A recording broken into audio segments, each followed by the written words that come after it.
So I was asked to explain how I, an American, got here, France, to drive this, a truck.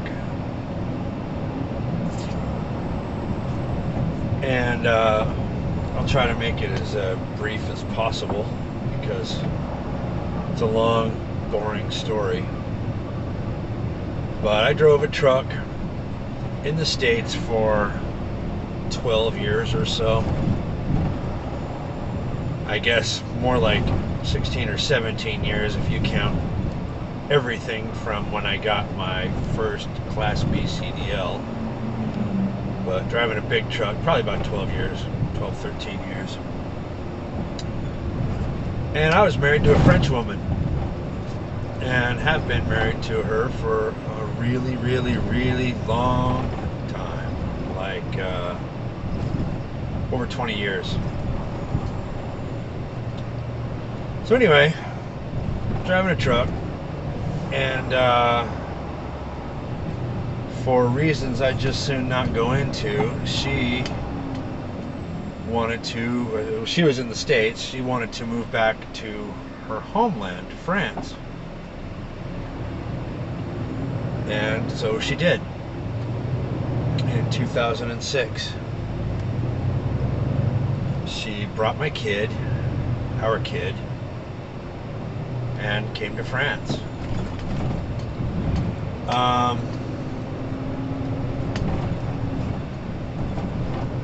So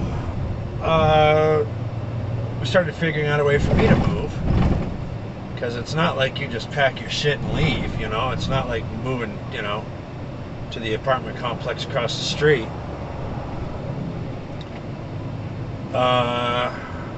This was at like the height of the financial, well, like the beginning of the financial crisis, when the decisions, actual decisions, all came to be.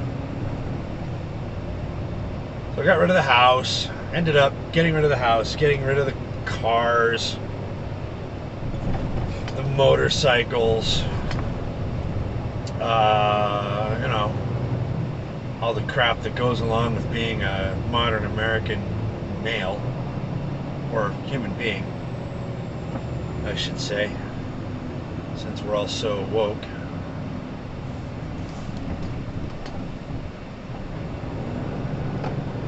Oh, that's a tiny bridge.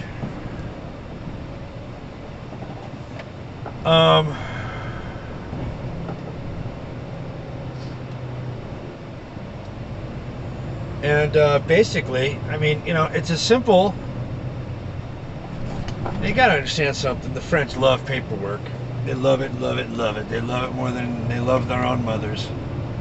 So what you gotta do is, it helps if you're married to a French person, but you gotta get a visa to, which I think is good for a year. It's either good for a year or 6 months.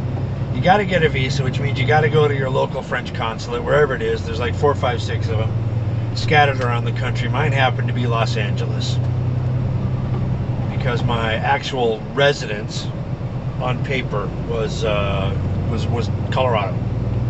Unfortunately, at the time I was living in Florida, so I had to hop on a plane for I get a round-trip ticket for a 5-minute meeting, round-trip ticket and a hotel room and yada yada yada for a 5-minute meeting. Anyway, you've got to get the visa, which allows you to work and live.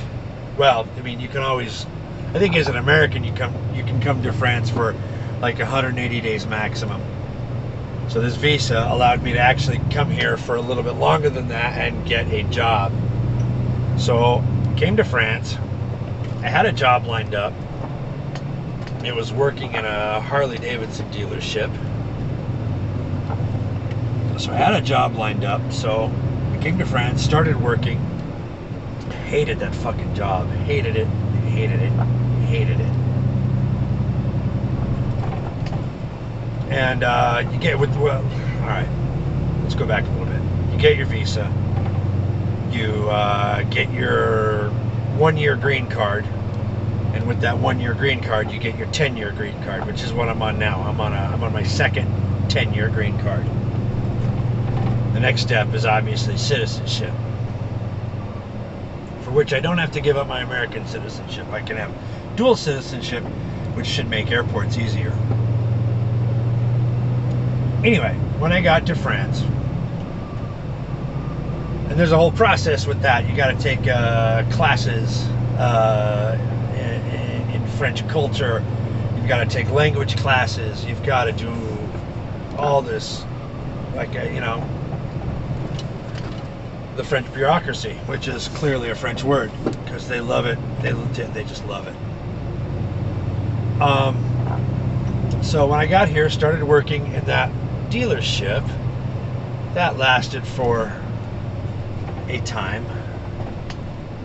period of time, and got another job in a restaurant. That lasted for another period of time. When it was good at the restaurant, it was like the best. I love restaurant work, and I love restaurant worker people, and I just love all sorts of things about it. I like the hours of the day, I like the drugs, I like the drinking, I like it all. But there's different reciprocity agreements with different states. My driver's license was Colorado, and your driver's license, your American driver's license, when you come to France, is good for 1 year. No matter what your expiration date, your driver's license is good for 1 year. And in that time, you have to get a French one. Now, there's different reciprocity agreements with different states. So, with Colorado, I left Colorado with a motorcycle license, a CDL, doubles, triples, hazmat. Exchanged my license for no CDL, car license, and a license that's good for teeny 125cc motorcycles, which meant the Harley I just bought had to go away, because my French at that point was nowhere near good enough to get an actual driver's license. So I had a car license, had to be happy with that, and I was. But when the restaurant thing fell apart, it fell apart in a pretty big way. So I'd been here for, what was it, about 7 years at that point, 6-7 years, and I decided to go back to driving. It's what I knew, it's what I was good at. I was tired of working with other people. I wanted to be alone. I wanted, just going to the same fucking place, every fucking day, going to the same fucking place and doing the same fucking thing was driving me nuts. I mean, it really was making me, it was bad, And I'm sure, you people who are drivers who have done other things, tried to do other things, maybe failed, maybe succeeded. If you've succeeded, more power to you. For me, it didn't work out. Maybe if I was in charge, it'd be one thing, but I wasn't, so there you go. It is what it was. So, in the States, my CDL cost me about, I don't know, $250, because I'd get it all through work, When I got my first Class B, I was working at a tree trimming place, trimming trees. No intention of ever driving a truck. Never even entered my mind. I was trimming trees. But they were like, hey, we need somebody to drive this larger truck. So who wants to get their CDL? Fuck, I'll do it, whatever. It's a little more money. We'll pay for it. I went and did it. And started doing my Class B driving, working for various tree trimming outfits. Had a trash route for a while.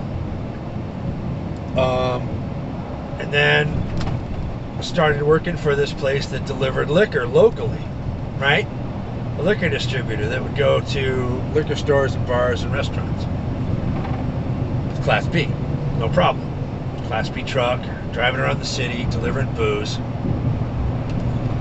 They were like, hey, we need somebody to take over this route that's a tractor trailer, a single screw with a short 26-foot trailer.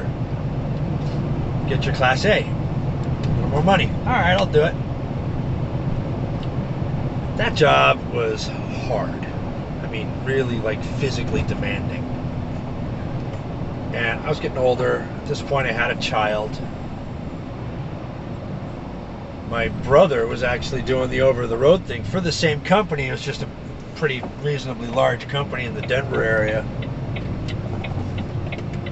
I'm sure those of you who are familiar with the Denver area and trucking outfits around the Denver area know exactly who the fuck I'm talking about. Anyway, so I went to go talk to them.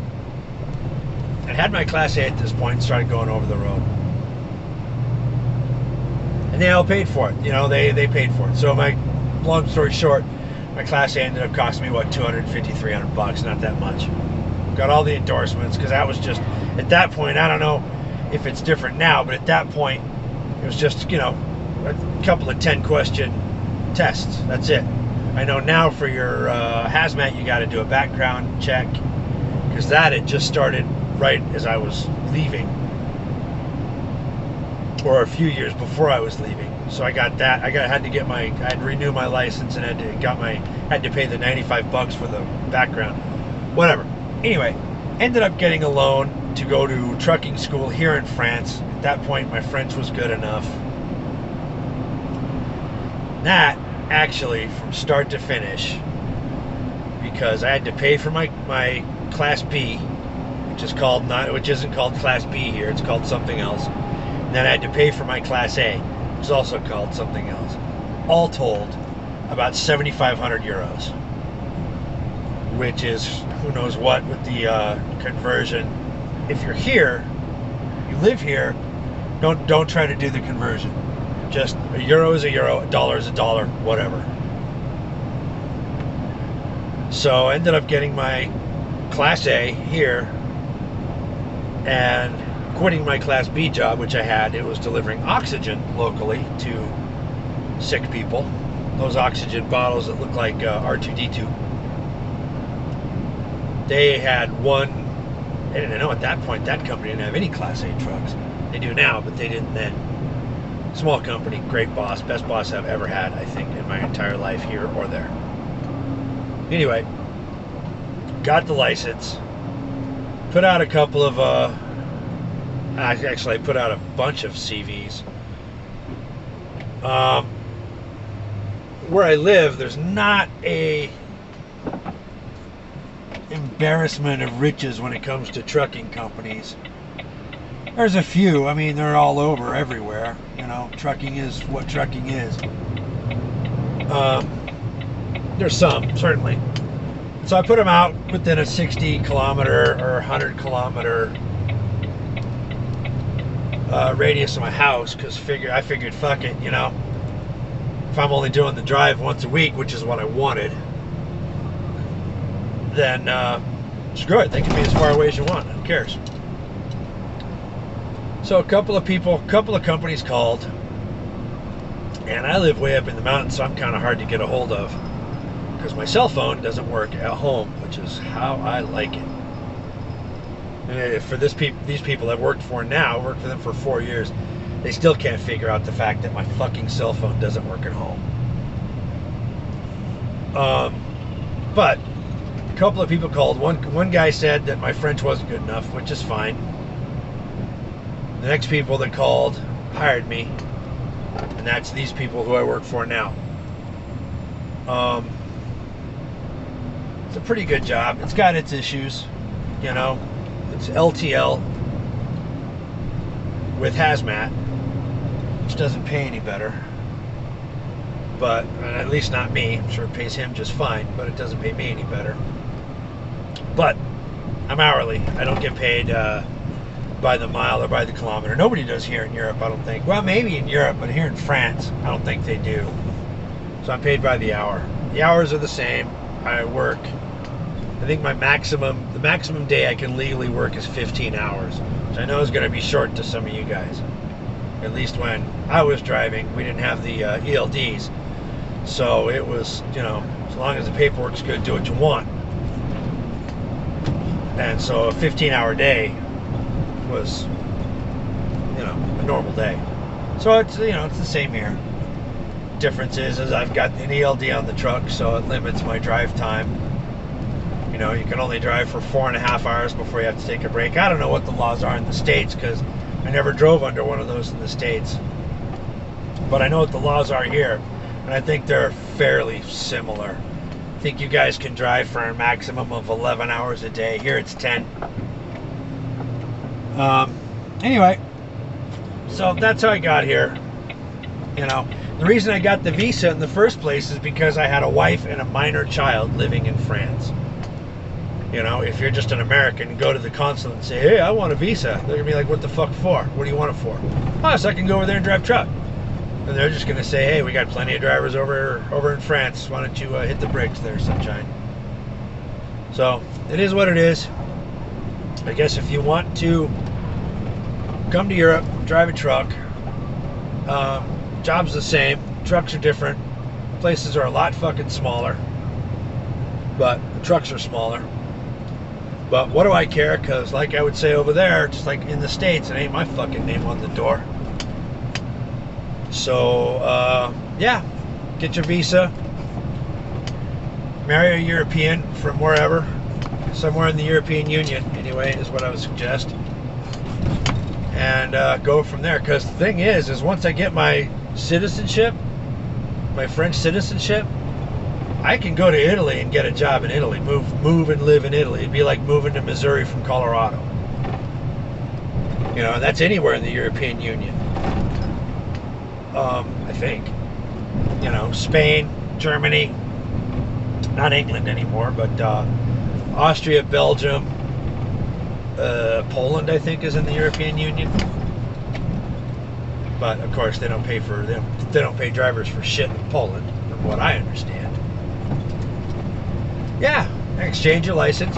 Matter of fact, my buddy, got a buddy he's French, but he lived in the States for a long time with a CDL. I don't know why he had a CDL, but he had one. Because he's a mechanic. But his license, his Illinois license, when he exchanged his license with Illinois' reciprocity agreement, he kept everything. CDL, motorcycles, all that shit. Now there's other states where you'll exchange your license and you won't get jack shit. You won't get a car license. You won't get nothing. So it's all depending on what state you have your license in.